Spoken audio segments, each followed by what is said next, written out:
Hello and welcome to Will Watches. This is Vinland Saga episode 2. Last episode, of course, we all get introduced to all the characters. We meet Thorfinn, who is our main character, his dad Thors, who is this old Viking, used to be a warrior. I'm expecting some point during this arc, it's all going to go wrong. There's going to be some inciting incident that propels Thorfinn off into his main story, and it seems like from the opening, he's quite bitter and angry and maybe vengeful. I am worried for Thors here. Will something happen to him? So before we jump into this, be sure to check out the Patreon page. Over there you can find 1 week early access, so you can get episode 3 and 4 right now. You can also find polls, so you can vote for what's next, and you can find a full-length timer-based version of this where you just sync up your own footage and you can watch along with me. So yeah, let's just jump right in.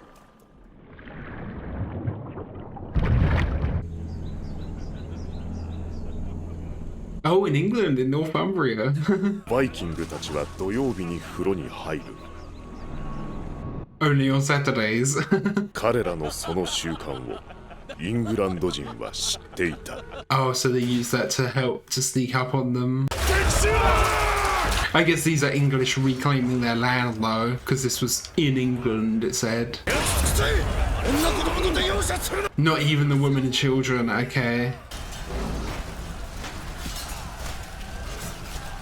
So we're getting some political factions here. Who was the king at this time? Then there's King Harald, who was king of Norway, right?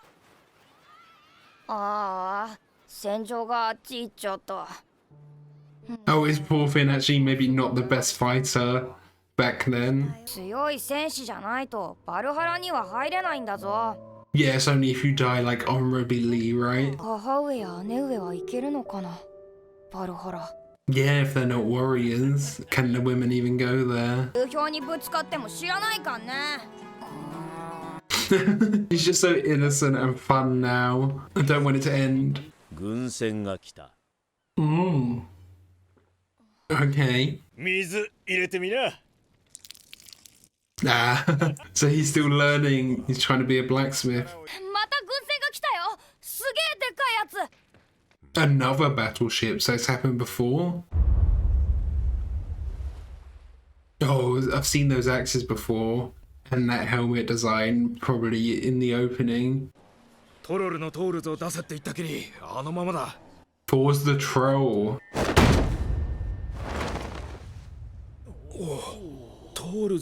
Yeah. I was thinking, are they friends?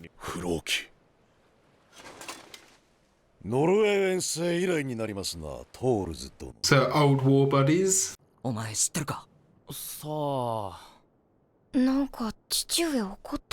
Yeah, he's angry he's been found. I feel like this is going to start off well and jovial, but Floki's going to ask him to come back to battle or something. Yeah,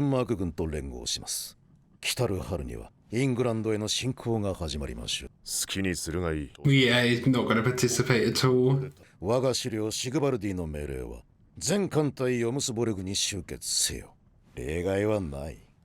he's going to be forced to come along to be drafted.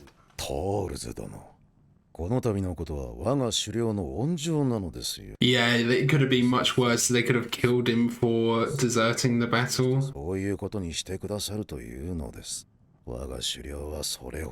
They know how strong he is. This is a warship just for him. Oh, he's threatening the children. Yeah, I'm so excited. They don't know what they're in for.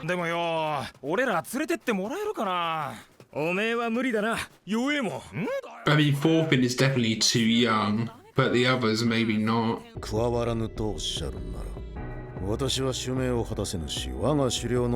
Yeah, he's got to keep up face.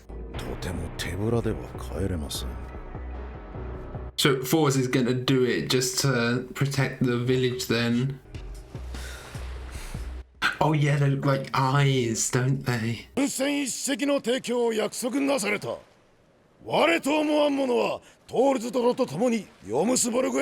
okay. Yeah, I was wondering why Thors wasn't with them.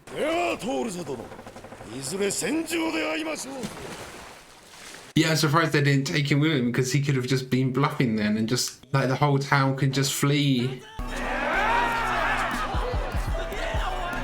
Yeah, just look at the difference in the reactions. 死んだようにうまく見せかけたつもりだったんだがな。 Yeah, I guess not.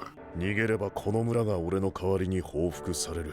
Yeah, unless they move the whole village, they all flee somewhere else. 自分のしてきたことにけじめをつける時が来た。 Will he actually take anyone else with him? It feels like maybe not.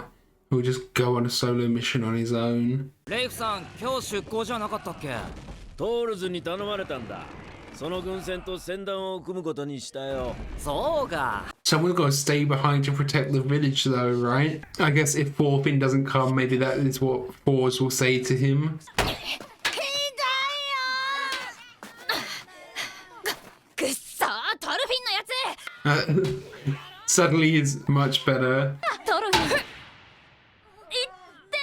なんだよ、死ねよトルフィン。今やられただろ。 I mean, getting one injury doesn't mean you're necessarily dead. Is that foreshadowing, you know, he's always going to be pushing himself even when he's injured later? 子供同士のことだ。でもまだ6つだろう。4つ5つ上の子たちに怪我さ Oh, so they think he's going to be good enough to go to war? なるぜあの子は。やっぱりあんたの血だよ。 Is that why Thorfinn's doing this to prove himself a bit here? 俺のも見てくれ。馬の首を一撃で落としたっつ名品だぜ。おーで。 Oh, this is all going to end horribly, especially with Ari, because he's been so braggy about his fighting experience, hasn't he? 僕には武器が必要なんだ。武器があれば。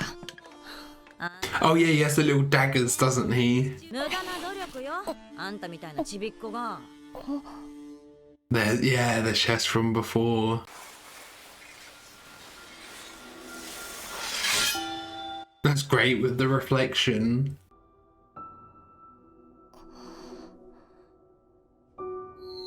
See, I feel like he's gonna try and impress his dad with this, and Thors might be disgusted by it. Oh wow, yeah. 剣は人を殺す道具だ。お前はこれで誰を殺すつもりなんだ。 Yeah, he doesn't even know what he's fighting for, really. お前の敵は誰なんだ。お前に敵などいない。誰にも敵などいないんだ。 No one has enemies, but like everyone is just human. などどこにもいない。子供じゃない。父上は嘘を言ってる。 No, yeah, he's not. He's only killing because he's gonna have to protect the people of this village. あの子頼む。 Love this piano. There's those deeper notes that's really like foreboding. おい、ヨウムの兄さん方、あんたらも一杯やらねえか。 Yeah, they're like so well trained, aren't they? They don't slack off at all. 品がないな、アシェラット。キリスト教が好かねえだけですよ。 Oh yeah, I recognize that guy from the OP. 奴の船と積み荷はお前たちの好きにしていい。 Oh, okay. トールズを殺せ。 Why though? Okay. Okay, so that was Vinland Saga episode 2. Bit of a cliffhanger there at the end. Floki has hired Isilglad, I believe I'm pronouncing that, to kill Thors. I was cautious of Floki since the start, just because of his name, really. It sounds like Loki, god of mischief, so it felt like there was a betrayal coming. And then if Isilglad does kill Thors, then that gives Thorfinn his revenge, his motivation, but it also gives him multiple steps in the chain. You know, you kill Isilglad and then you also kill Floki later on, so there's like some defined steps along the way there, and then eventually, you know, maybe he'll work his way up to the king, because it seems like that might be where the order is coming down from even more. So that sets up some nice progression, some nice goals along the way of the story, and some nice arcs, it seems, perhaps. But you can just see how unprepared Thorfinn really is. You know, he wants this fight, he wants this battle, and of course Thors, who actually has the experience, doesn't want at all. But it feels like things are going to snap into reality pretty quickly for Thorfinn here. and I'm really not looking forward to it, although it will be the catalyst for the story. It seems inevitable that Thors will die here. I'm looking forward to the rest of the story, but I'm not looking forward to that moment specifically, because I know it's going to be devastating when it finally happens, especially if it happens like in front of Thorfinn, you know. There was some more world building here, and there's a few things I need to keep track of. We're introduced to another king here. We've already had King Harold, but this was a different one. I thought it would be the King of England at first because we saw England being attacked there, but it wasn't. So it seems like there might be a few things I need to keep track of in terms of factions and what each country is doing, how each country, you know, relates to each other in that way. I was actually surprised that Thors would take anyone with him at all. I thought maybe he'd do like a solo mission, and when he shows up he'll say, oh, no one else wanted to come. But it could be a good thing if more people come, because there's more people to help fight if there's going to be an ambush here. And I do wonder why they are trying to kill Thors. Is it maybe because they are scared of him, because how strong he actually is? They think he might be a threat if he's deserted once. Maybe if he turns his back on them and stabs them in the back, that could be a big problem for them. Or it could just be punishment for deserting before, and this was all just a ruse to get him alone, you know, find a place to execute him. Or maybe it is just a personal vendetta with Floki, and he's using Aselglad as the kind of fool man for it, so he can say, oh, we were ambushed and I couldn't save Thors, if he's ever questioned on it. Because there could be a situation here where Thorfinn doesn't know it was Floki who orchestrated this whole thing. Maybe you know, Floki could even take Thorfinn under his wing and like groom him into a big warrior.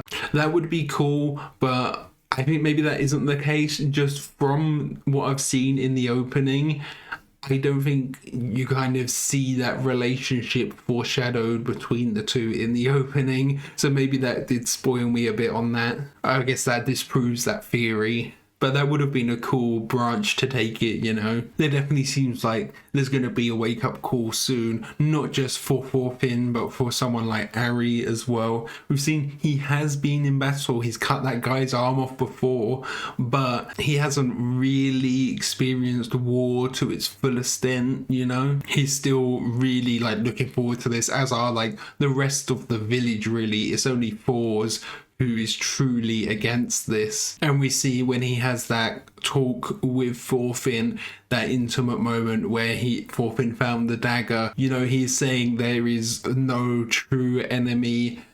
Thors doesn't really have like one personal enemy. When he's in battle and he's killing enemies, they're not truly his enemies, they are just other people. And then Thorfinn is thinking he is simplifying this down for him, but I think it's actually like 2 more layers complex for Thorfinn to understand, you know. You know, when you are in a war, it is really the people you are fighting, they have not done something personal to you. It's you're fighting on behalf of someone else, another king's ego or something along those lines, you know.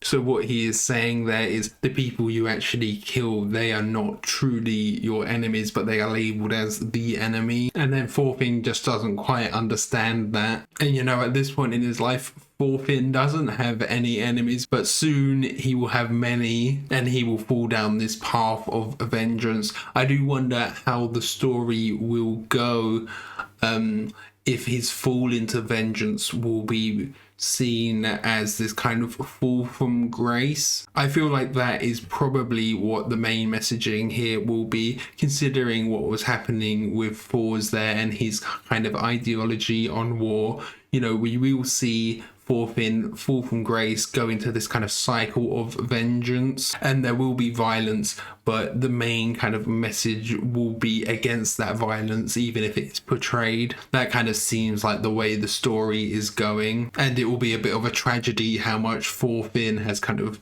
fallen into that cycle of vengeance. So it seems only really Thors and maybe Leif actually know the true meaning of war. I'm not quite sure with Leif, because you know, we saw he was telling these big grand stories about how he discovered Vinland. I do wonder how much of that is true, but I think he might also have some battle experience. You know, when he was sitting there not going with the boat, I thought maybe he had been appointed with the new kind of chief and was going to look after the village while the others were gone. He's kind of seen as second in command a little bit. I'm not quite sure there. Maybe Thors had entrusted him, but I don't think that was quite the case actually. I think whatever happens with this assassination attempt against Thors, someone is going to have to survive. So this boat of all of them will show up with Thors, with Ari, and all of these people who were really encouraging the war. And then if Thors is killed off, they will, you know, sail back and spread the word, and that's how Thorfinn finds out. Or potentially Thorfinn hasn't quite got the message yet. You know, he didn't quite understand what Thors was saying when he was talking there about the dagger. So maybe Thorfinn will actually sneak onto the boat. I could easily imagine that happening, and then him observing everything happen, like seeing his dad slain. I feel like that might be a bit more powerful and the way it goes, rather than him just getting the message that his dad is dead. So thank you for watching. I hope you enjoyed this. If you did, consider leaving a like or a comment, and if you really loved it, be sure to subscribe so you can keep up to date for all the future uploads. So yeah, thanks for watching. Bye.